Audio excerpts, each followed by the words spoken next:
ভাল মানে নাই দে তাত পটককৈ নাই দিছে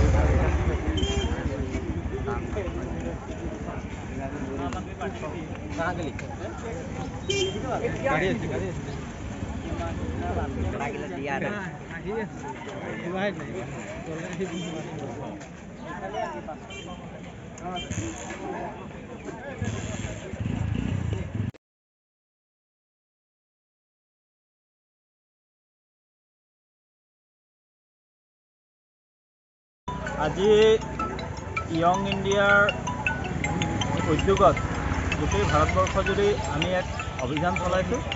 এই অভিযান হৈছে গণভোট সংগ্ৰহ, ইয়ং ইণ্ডিয়াৰ গণভোট সংগ্ৰহ। আৰু এই গণভোট সংগ্ৰহত 2024 চনৰ নিৰ্বাচনৰ আগত দেশৰ যুৱক চামে কি বিচাৰে তাহাঁতৰ ওচৰত আমি 6টা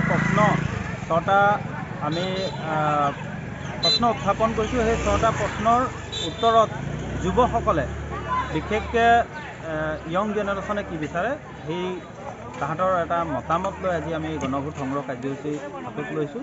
আৰু এই গণভোট সংগ্ৰহ কাৰ্যসূচীত আমাৰ যথেষ্ট সংখ্যক যুৱকে ইয়াত অংশগ্ৰহণ কৰিছে।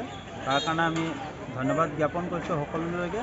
আৰু আমাৰ 6টা যি প্ৰশ্ন আছিলে সেই 6টা প্ৰশ্ন মই আপোনালোকৰ জ্ঞাতাৰ্থে জনাব বিচাৰিছোঁ। আমাৰ 6টা প্ৰশ্ন আছিলে 10 বছৰ পাৰ হৈ যোৱাৰ পিছতো চৰকাৰে বছৰি 2 কোটি নিবনুৱা সংস্থাপন দিম বুলি কৈছিলে, কিন্তু 30 লাখ পদ এতিয়াও খালী হৈ আছে।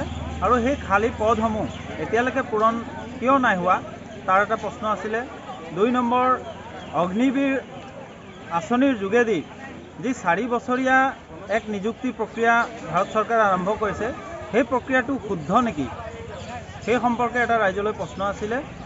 3 নম্বৰ, দেশৰ সকলো নিবনুৱা, যিহেতু নিবনুৱাক 2 কোটি নিবনুৱাক চাকৰি দিব পৰা নাই চৰকাৰে, সেয়েহে সেই নিবনুৱাসকলক মাহিলী এটা নিবনুৱা ভাত্তা দিয়া উচিত হয়নে নহয় সেই প্ৰশ্নটো আছিলে। 4 নম্বৰ, অসমৰ চাহ শ্ৰমিকসকলক আজি পৰ্যন্ত ভূমিৰ পট্টা দিব পৰা নাই, গতিকে ভূমি পট্টা দিয়াটো উচিত নে অনুচিত এয়া আমাৰ এক প্ৰশ্ন আছিলে। 5 নম্বৰ, অসমৰ 6 জনগোষ্ঠীক জনজাতিকৰণ কৰা লগতে আদিবাসী চাহ শ্ৰমিকসকলক জনজাতিকৰণ কৰাটো আপোনালোকে বিচাৰেনে সেইটো আমাৰ এটা প্ৰশ্ন আছিলে। আৰু 6 নম্বৰ,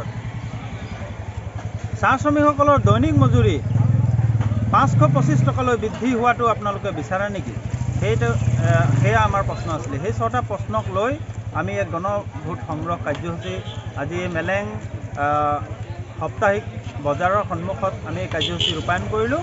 আৰু এই কাৰ্যসূচীত দলে বলে যুৱকসকলে অংশগ্ৰহণ কৰাৰ কাৰণে সকলো যুৱকলৈ অভিনন্দন তথা ধন্যবাদ জ্ঞাপন কৰি আমাৰ এই কাৰ্যসূচী আমি আৰু অনাগত দিনতো অহাকালিও আমি এই কাৰ্যসূচী আমি চলাই যাম বুলি সিদ্ধান্ত লৈছোঁ।